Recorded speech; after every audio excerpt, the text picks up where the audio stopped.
नमस्कार दोस्तों, मैं आप सभी का हमारे YouTube channel daily news update में हार्दिक स्वागत करता हूं। दोस्तों, हम आपके लेकर आते हैं हर रोज़ के अखबार की कुछ प्रमुख खबरें। तो अगर आप भी जानना चाहते हैं कि आज के अखबार में क्या क्या खबरें आई हैं, तो इस वीडियो को अंत तक देखें। उससे पहले आप हमारे चैनल पर नए आए हैं तो चैनल को सब्सक्राइब कर लें और बेल आइकन को प्रेस कर लें। तो चलिए दोस्तों, शुरू करते हैं 2 सितंबर 2020 की पहली खबर के साथ। पहली खबर कोरोना से लेकर आ रही है। दोस्तों, बता दें कि दुनिया भर में कोरोना का आंकड़ा 256 लाख को छू गया है, जिसमें अभी भी 68.38 लाख लोग कोरोना से संक्रमित हैं। 189 लाख लोगों ने कोरोना को मात दी है, जबकि 8.55 लाख लोग कोरोना से मृत्यु हुई है। भारत की बात की जाए तो भारत में कोरोना का आंकड़ा 36.94 लाख है, जिसमें अभी भी 7.89 लाख लोग कोरोना से संक्रमित हैं। 28.40 लाख लोगों ने कोरोना को मात दी है और 65,469 लोगों की कोरोना से मृत्यु हो गई है। पिछले 24 घंटों की बात करें तो भारत में 69,921 नए मामले सामने आए हैं, जबकि 819 लोगों की मृत्यु हुई है। पहले पन्ने की अगली खबर की तरफ बढ़ते हैं। ब्लैक टॉप पर पहुंची भारतीय सेना। दोस्तों, बता दें कि अब एलएसी के उस पार भी चीनी सैनिकों की गतिविधियों पर सीधी निगाह रहेगी।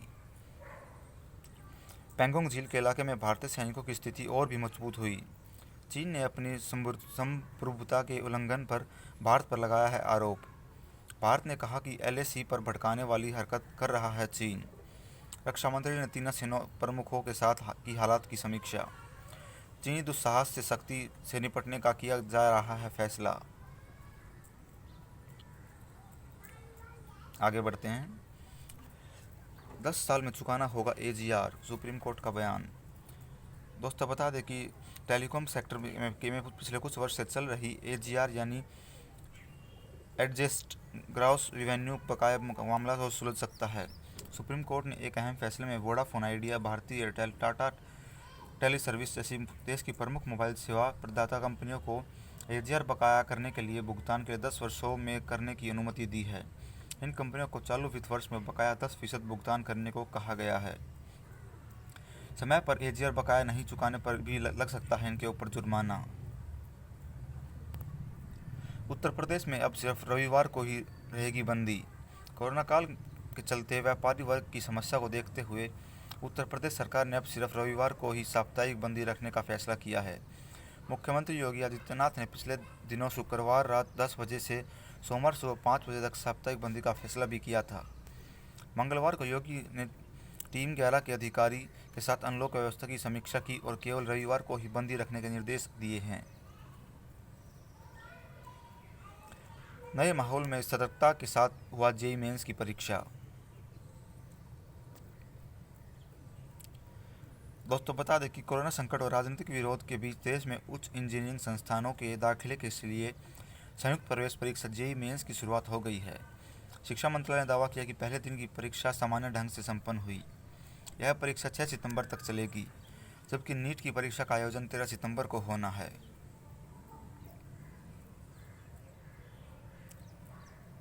मेट्रो परिचालन के लिए डीएमआरसी आज जारी कर सकता है दिशा निर्देश। बड़े कॉरिडोर पर पहले शुरू की जाएगी मेट्रो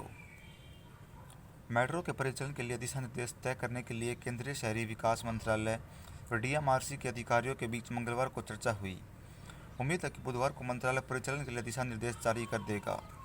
इससे यह स्पष्ट होगा कि मेट्रो के परिचालन के लिए मानक प्रक्रिया क्या होगी। लेकिन बताया जा रहा है कि दिल्ली मेट्रो के सभी कॉरिडोरों पर एक साथ की परिचालन शुरू नहीं करेगा। किसी बड़े मेट्रो कॉरिडोर पर पहला परिचालन शुरू किया जाएगा। कोच में भीड़ होने पर उतारे भी जा सकते हैं यात्री। मेट्रो के कोच में अधिक से अधिक 50 लोगों को सफ़र करने की व्यवस्था होगी।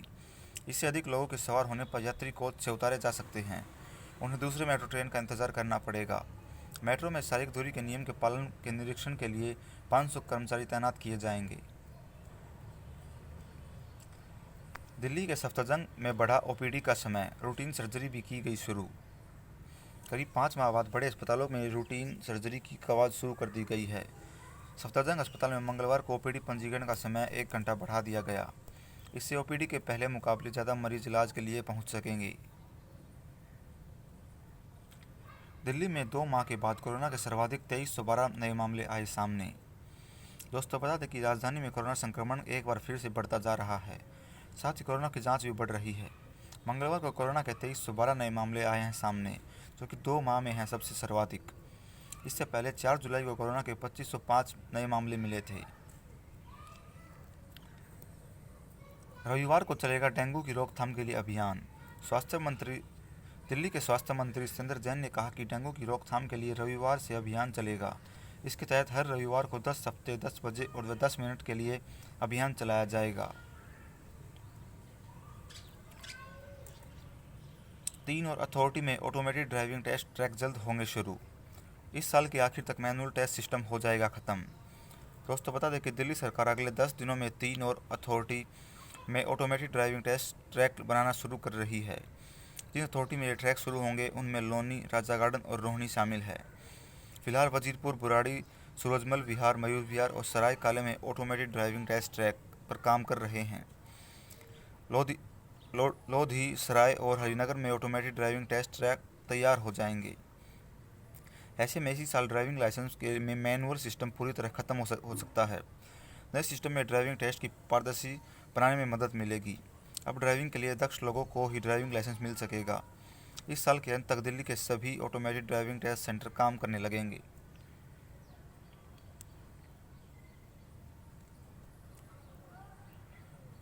देश में दूसरी बार एक दिन में फिर से मिले सर्वाधिक केस।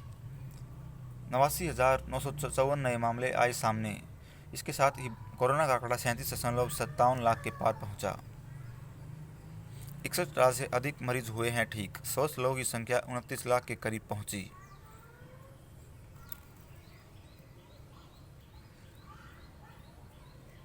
बढ़ती मांग के चलते पटरी पर जल्द ही लौटेंगी 100 से अधिक और विशेष ट्रेनें, ताकि श्रमिकों के अभाव में बेपटरी न होने पाए आर्थिक गतिविधियां। दोस्तों बता दें कि अनलॉक 4 में अर्थव्यवस्था को और ज़्यादा खोल दिया है।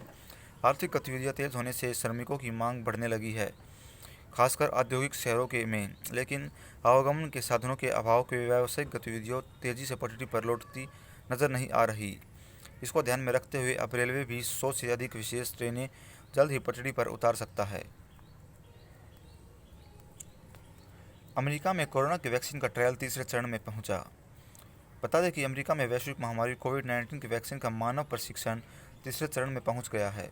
इस वैक्सीन को ऑक्सफोर्ड यूनिवर्सिटी ने ब्रिटेन की बायोफार्मास्यूटिकल कंपनी के साथ मिलकर बनाया है। तीसरे चरण में अमेरिका के 80 स्थानों पर करीब 30,000 से अधिक वयस्कों को यह प्रशिक्षण किया जाएगा।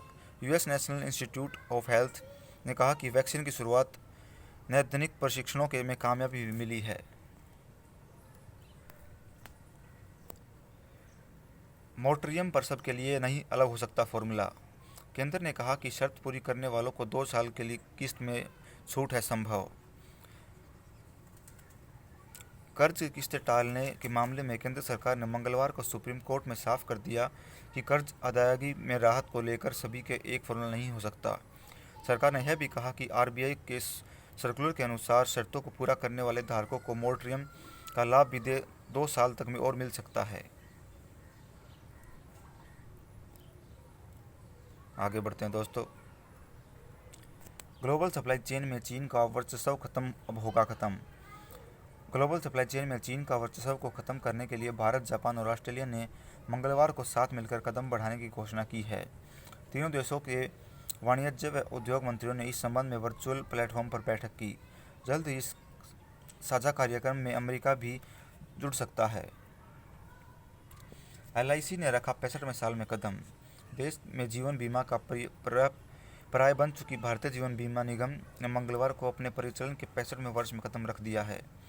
लोगों के बीच जीवन बीमा के प्रति जागरूकता फैलाने के लिए इसकी अहम भूमिका रही है। 1956 में 5 करोड़ रुपये की शुरुआत करने वाली एलआईसी का एसेट बेस आज 31,214.81 करोड़ ही हो गया है। आगे बढ़ते हैं।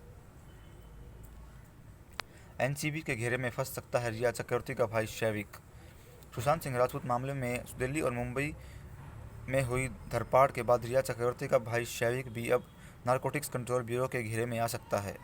पता चला है कि मंगलवार को मुंबई में नशे के अवैध कारोबार के सिलसिले में हुई कार्रवाई में पकड़े गए 2 व्यक्तियों में से एक ने शैविक को परिचित होने की बात कही है। राजीव कुमार ने नए चुनाव आयुक्त के पदभार संभाला। राजीव कुमार ने मंगलवार को नए चुनाव आयुक्त के रूप में पदभार संभाल लिया है। यह पद अशोक लवासा के जाने के बाद रिक्त हुआ था। झारखंड कैडर के 1984 बैच के सेवानिवृत्त आईएएस अधिकारी कुमार का कार्यकाल 5 साल का होगा। वह 2025 में आयोग के अवकाश ग्रहण करेंगे।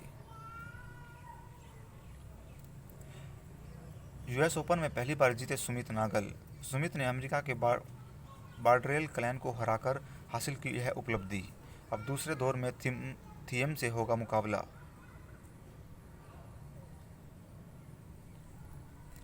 आगे बढ़ते हैं दोस्तों। चेन्नई सुपर किंग्स कर सकती है शुक्रवार से अभ्यास। 13 सदस्यों के अलावा बाकी सभी का नतीजे आए नेगेटिव। क्वारंटाइन पूरा होने पर पॉजिटिव पाने वाले सदस्यों को फिर से होगा टेस्ट। पिछले सप्ताह कोविड-19 के पॉजिटिव पाए गए चेन्नई सुपर किंग्स के दल के 13 सदस्यों के अलावा बाकी सभी के नतीजे नेगेटिव आए हैं। सीएसके के सीईओ के.एस. विश्वनाथन ने मंगलवार को यह जानकारी दी। विश्वनाथन ने कहा कि दल के 13 सदस्यों के अलावा बाकी सभी की कोरोना रिपोर्ट नेगेटिव है। 3 सितंबर को उनका एक और प्रशिक्षण होगा। हमारी टीम ने शुक्रवार से ट्रेनिंग शुरू करने की संभावना जताई है। 20,000 से ज़्यादा टेस्ट पर 10 करोड़ खर्च करेगा बोर्ड। बीसीसीआई आईपीएल के लिए जरूरी 20,000 से ज़्यादा कोविड टेस्टों के लिए करीब 10 करोड़ रुपए खर्च करेगा। 20 अगस्त से टीमों की यूएई जाना शुरू कर दिया था। बीसीसीआई ने टीमों के सदस्यों को आरटी-पीसीआर टेस्ट करना शुरू कर दिया है। बीसीसीआई के एक वरिष्ठ अधिकारी ने बताया कि कितने टेस्ट होंगे यह नहीं बता सकते, लेकिन करीब 20,000 से अधिक टेस्ट हो सकते हैं। हरभजन के सीएसके से जुड़ने पर है असमंजस। आईपीएल में इस बार हरभजन सिंह खेलेंगे या नहीं, इस पर असमंजस बना हुआ है। हरभजन ने इस बार चेन्नई में हुए टीम कैंप में भाग भी नहीं लिया था और वह अभी तक यूएई भी नहीं पहुंचे हैं। हालांकि सीएसके से जुड़े सूत्र ने कहा कि हरभजन ने अभी तक हमें कोई सूचना नहीं दी है कि वह आ रहे हैं या नहीं। भड़काऊ रवैया छोड़े चीन। सीमा पर शांति बहाली को लेकर बनी सहमति पर कर रहा है बार बार उल्लंघन। पूर्व लद्दाख सीमा स्थिति पर एलएसी पर चीनी सैनिकों की तरफ से बार बार शांति भंग करने की कोशिशों पर भारत ने सख्त चेतावनी दी है। भारत ने चीन को कहा कि वह अपना भड़काऊ रवैया छोड़कर तनाव दूर करने के लिए शांतिपूर्ण तरीके से बातचीत करे। भारत ने यह भी कहा कि दोनों देशों के विदेश मंत्रियों और विशेष प्रतिनिधियों के बीच सीमा पर शांति बहाली को लेकर जो सहमति बनी थी उसका चीन बार बार उल्लंघन कर रहा है।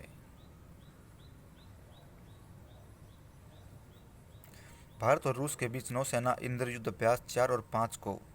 भारत और रूस मौजूद सुरक्षा चुनौतियों से निपटने की तैयारी की ओर अग्रसर हैं। दोनों देशों की नौसेना बंगाल की खाड़ी में 4 और 5 सितंबर को इंद्रयुद्ध अभ्यास करेंगी। इसके बीच रक्षा मंत्री राजनाथ सिंह भी बुधवार को शंघाई सहयोग संगठन की बैठक में शामिल होने वाले रूस जा रहे हैं। प्रणब मुखर्जी का राजकीय सम्मान के साथ किया गया अंतिम संस्कार। राष्ट्रपति और प्रधानमंत्री समेत दिग्गज नेताओं ने पूर्व राष्ट्रपति के आवास पर पहुंचकर दी श्रद्धांजलि। बेटे अभिजीत मुखर्जी ने दी मुखाग्नि। परिजन और रिश्तेदारों ने कोरोना से बचाव के लिए पहनी थी पीपीई किट। सैन्य काफिले पर हमले करने वाले 2 आतंकी 24 घंटे में किए गए गिरफ्तार। बारामूला में सुरक्षा बलों के काफिले पर हमला करने वाले 2 आतंकियों को 24 घंटे में मंगलवार को दबोच लिया गया। पकड़े गए दोनों आतंकी फैयज अहमद कुमार उर्फ नसीमा और आकिब हरीफ भट्ट उर्फ डीके स्टैन और लश्कर-ए-तैयबा से जुड़े हैं। श्रीनगर में पहली बार महिला अधिकारी को सौंपी गई आतंकरोधी अभियानों की कमान। सोनाली मिश्रा बीएसएफ में रह चुकी हैं आईजी।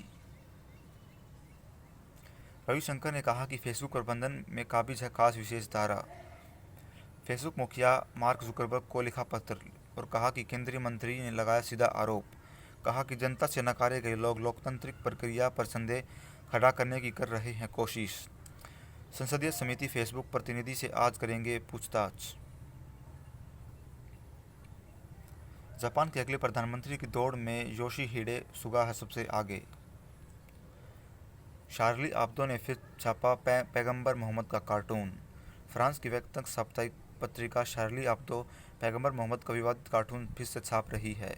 इस पत्रिका में 2006 में मोहम्मद साहब का विवादित कार्टून प्रकाशित किया था, जिसके बाद 2015 में आतंकियों ने उसके दफ्तर पर हमला कर दिया था। दोस्तों आज के लिए बस इतना ही। धन्यवाद। आपका दिन शुभ हो। अगर आपको हमारा काम पसंद आया तो हमारे वीडियो को लाइक करें, शेयर करें और चैनल को सब्सक्राइब कर लें।